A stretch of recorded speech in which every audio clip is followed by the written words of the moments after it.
Batch Koduru ఈ కొడూరు అదే అరవసీతారు enquiry Janasena. నువ్వు చెప్తా ఉంటావు అది నీ ఇంటి దేవుడని. ఆ ఇంటి దేవుడే నీకు వచ్చి నిన్ను నీ కుటుంబాన్ని శిక్షిస్తాడు. నువ్వు తప్పించుకోలేవు ఆయన శిక్ష. ఇక్కడ భూమి మీద ఎవరైనా వేయలేరేమో కానీ తప్పకుండా ఆ భగవంతుని యొక్క ఆగ్రహం నువ్వు తప్పు చేసింటే నీకు తగులుకుంటుంది, గుర్తుపెట్టుకో. అదే మేము అపవిత్రం చేసేట్టు మా నాయకుడు కానీ మేము చేస్తుంటే మేమందరం కూడా సర్వనాశనం అవుతాం. దీనికి మేము సిద్ధం. మీరు సిద్ధమా? మీరు దానికి ఈ సవాల్ను స్వీకరిస్తారా? చంద్రబాబు నాయుడు గారు రండి, మనం ప్రమాణం చేద్దాం.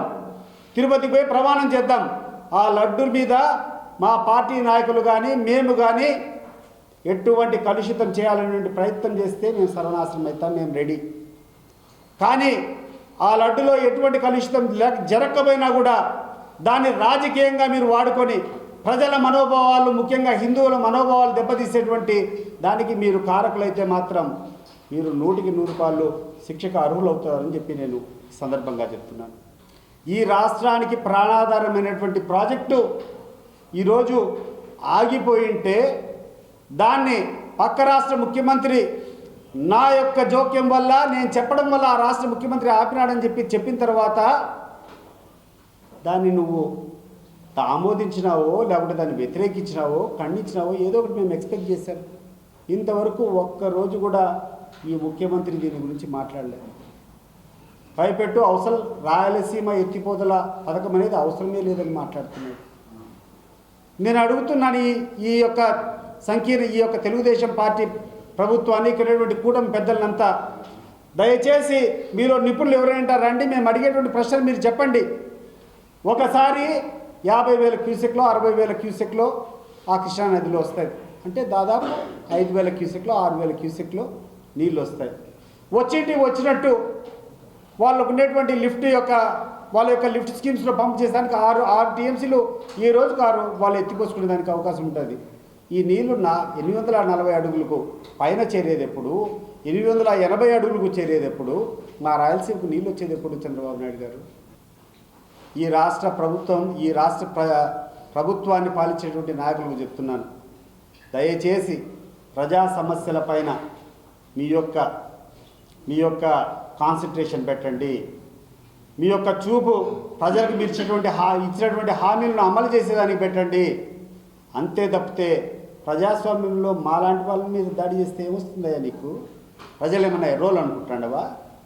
ఈరోజు నువ్వు చేసేటువంటి దౌర్జన్యాలు, నీ దౌర్జన్యాలను సమర్థించేటువంటి పోలీసులు ఉన్నారని చెప్పి 4 రోజులు ఏమైనా గమ్యం ఉండొచ్చేమో, కానీ ఎలక్షన్స్ వచ్చిన రోజు మిమ్మల్ని వెంటబడి కొడతారు, గుర్తుపెట్టుకో. ఏమన్నా తమాషా అనుకుంటున్నారా లేకుంటే ఆషామాషి అనుకుంటున్నారా? ఎవరండి ఈ పోలీసులంతా? దేనికోసం ఉండారండి మీరంతా? మా మీద దాడి చేస్తూ ఉంటే ఒక పార్టీ కార్యకర్తలను వాళ్ళు ప్రొటెక్షన్ ఇచ్చి మా మీద దాడి చేయించేటువంటి పరిస్థితులు నెలకొల్పుతారా మీరు? ఇది మంచి పద్ధతులు కాదు. డీజీపీ గారి దగ్గర నుంచి, ఐజీ దగ్గర నుంచి, ఎస్పీల దగ్గర నుంచి మీ అందరికీ చెప్తున్నాను, ఏది మీ డ్యూటీ? ఎక్కడైతే అన్యాయం జరుగుతుందో అన్యాయం చేసేటువంటి వాళ్ళను, అక్రమాలు చేసేటువంటి వాళ్ళ మీద ఉక్కుపాదం మోపాల. సోషల్ మీడియాలో పోస్టులు పెడితే అర్ధరాత్రులు వచ్చి వాళ్ళు కూర్చొని పికప్ చేసుకొని తప్పుడు కేసులు పెడతారు. ఎవరైనా ప్రభుత్వానికి వ్యతిరేకంగా మాట్లాడితే వాళ్ళని తీసుకొని వచ్చి కేసుల్లో పెట్టేటువంటి పరిస్థితులు ఉంటాయి. కానీ పట్టపగలు కూర్చొని మీ పోలీసుల సమక్షంలో మా నాయకుల ఇళ్ళ మీద దాడి చేస్తే మీరు పట్టించుకోరా? పైపెచ్చు మళ్ళీ మా మీదనే నిందల్లో మోపుతారా? మీకు ఒక న్యాయం, మాకు ఒక న్యాయం ఉంటుందా? మరి మీ గుంటూరు జిల్లా మహిళా నాయకురాలు ఆమె గ్రంథాలయ సంస్థ చైర్మన్ ఎవరుందో ఏం చర్య తీసుకున్నారు? ఆమె రెచ్చగొట్టబట్టే కదా ఆ రోజు అంబటి రాంబాబు గారు సమన్వయాన్ని కోల్పోయారు. మరి ఆయన ఆ రకంగా మాట్లాడేటువంటి హక్కు వాళ్ళకి ఎవరిచ్చారు? ఆ రకమైనటువంటి తప్పుడు ఫ్లెక్సీ ముద్రించి అక్కడ పెట్టేటువంటి హక్కు మీరు ఎవరిచ్చారు? తప్పకుండా సుప్రీంకోర్టులకి దృష్టికి తీసుకుపోతాం. ఇది మీరు వేసేటువంటి సిట్టుకు మీరు ఆ రోజు ఎవరు కూడా తిరుమల దేవస్థానం గురించి మాట్లాడకూడదని చెప్పి మాట్లాడిన తర్వాత ఈ రకంగా తప్పుడు ఫ్లెక్సీలు కట్టి అది ప్రసాదం మీద దాని మీద రకరకాల ప్రజలకు మనోభావాలని దెబ్బతినే రకంగా మీరు పెట్టడం, definitely we will seek the interference of the supreme court.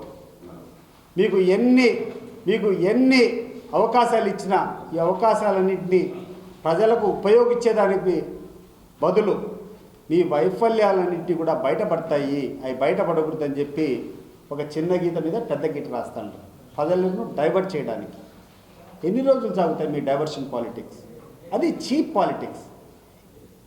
This is high time the police in the state should rise to this occasion. నాయకులు ఎవరన్నా చెప్తే చిన్న చిన్న హెల్ప్లు కావాలంటే చేయండి, కానీ అంతిమంగా ప్రజలకు రక్షణ కల్పించాల్సినటువంటి బాధ్యత మీది. ఈరోజు సామాన్య ప్రజలు కాదు, పెద్ద పెద్ద లీడర్లే ఈరోజు భయాందోళనకు గురవుతూ ఉంటే మీకు సిగ్గుగా లేదా అని చెప్పి నేను అడుగుతున్నా. దయచేసి కళ్ళు తెరవాలని చెప్పి ఈ ప్రభుత్వాన్ని కోరుతున్నా. దయచేసి ఇటువంటి దుస్సాంప్రదాయాలను ప్రోత్సహించద్దని చెప్పి నేను కోరుకుంటున్నాను. ఎందుకంటే మీరు చేసేటువంటి కార్యక్రమాల వల్ల మా కార్యకర్తలు కూడా మాట్లాడుతున్నారు, మేము కంట్రోల్ చేయలేకపోతున్నాం, ఇటువంటి మాట్లాడద్దు మీరు, తప్పు ఇటువంటిది. ప్రజాస్వామ్యంలో హింసకి ఎక్కడా కానీ స్థానం ఉండకూడదని చెప్పి మేము చెప్పుకుంటున్నాం. కానీ మీరు చేసే పరిస్థితి లేదో ఒకసారి ఆలోచన చేయవలసిందిగా కోరుకుంటున్నాను. నేను చెప్పేది ప్రజాస్వామ్యంలో ఇంతగా మాట్లాడినా కూడా సహనం వహించాడు ఆ రోజు జగన్మోహన్ రెడ్డి. మీకు అనేక క్లిప్పింగ్స్ ఈరోజు చూపిస్తాం. నీ అమ్మ మొగుడు ఇచ్చాడా, మీ అమ్మమ్మ మొగుడు ఇచ్చాడా? చంద్రబాబు నాయుడు నోట్లో వచ్చేటువంటి మాటలు అపోజిషన్లో ఉండేటప్పుడు అయినా కూడా ఆయన ఏమన్నా సమన్వయంతో ప్రతిపక్ష నాయకుడు కదా అని చెప్పి హుందాగా వివరించాడు ఆయన. పవన్ కళ్యాణ్ మాట్లాడేటువంటి మాటలు కూడా మనం చూస్తున్నాం సోషల్ మీడియాలో. కొడకల్లారా రండిరా కొడకల్లారా అని మాట్లాడినాడు. లోకేష్ ఆయన పాదయాత్ర చేసేటువంటి పోయే ప్రతి నియోజకవర్గంలో కూడా అక్కడ స్థానికంగా ఉండేటువంటి ఎమ్మెల్యేను ప్రతి ఒక్కరికి ఏదో ఒక అడ్డపేరు పెట్టి బాడీ షేమింగ్ చేసేటువంటి పరిస్థితి. ఇవన్నీ వాస్తవాలు కదా? ఇవన్నీ సోషల్ మీడియాలో లేవా? పబ్లిక్ డొమైన్లో లేవా? ఇవన్నీ ఉన్నాయి కదా. మరి మీరు మాట్లాడారు కదా, ఆ రోజు మీరు మాట్లాడారు కదా, మీరు మాట్లాడి నీళ్ళ మీదకి వచ్చి దాడి చేయలేమా? మీరు చేసినప్పుడు మేము ప్రోత్సహించామా అని చెప్పి నేను అడుగుతున్నా. కానీ కల్తీ చేయాలనే ఆలోచన మా నాయకునికి కానీ మా పార్టీ నాయకులకు ఎవరికైనా ఉంటే మేమందరం కూడా సర్వనాశనం అయిపోతాం. మాకు మేగ్గా పెట్టుకునేటువంటి శాపం. కానీ గుర్తుపెట్టుకోండి, మీరు తప్పుడు ప్రచారాల కోసం కేవలం రాజకీయాల్లో మీ చేతగాని వైఫల్యాలను కప్పిపుచ్చుకునేదానికి ప్రజలకు తప్పుదోవ పట్టిస్తూ ఆ యొక్క లడ్డు మీద దుష్ప్రచారం చేసేటట్లయితే ఆ శాపం మీకు తగులుకుంటుంది. మీరు మీ కుటుంబాలు కూడా సర్వనాశనం అవుతారని చెప్పి ఈ సందర్భంగా మీ అందరికీ గుర్తు చేస్తున్నాను. గుర్తుపెట్టుకో.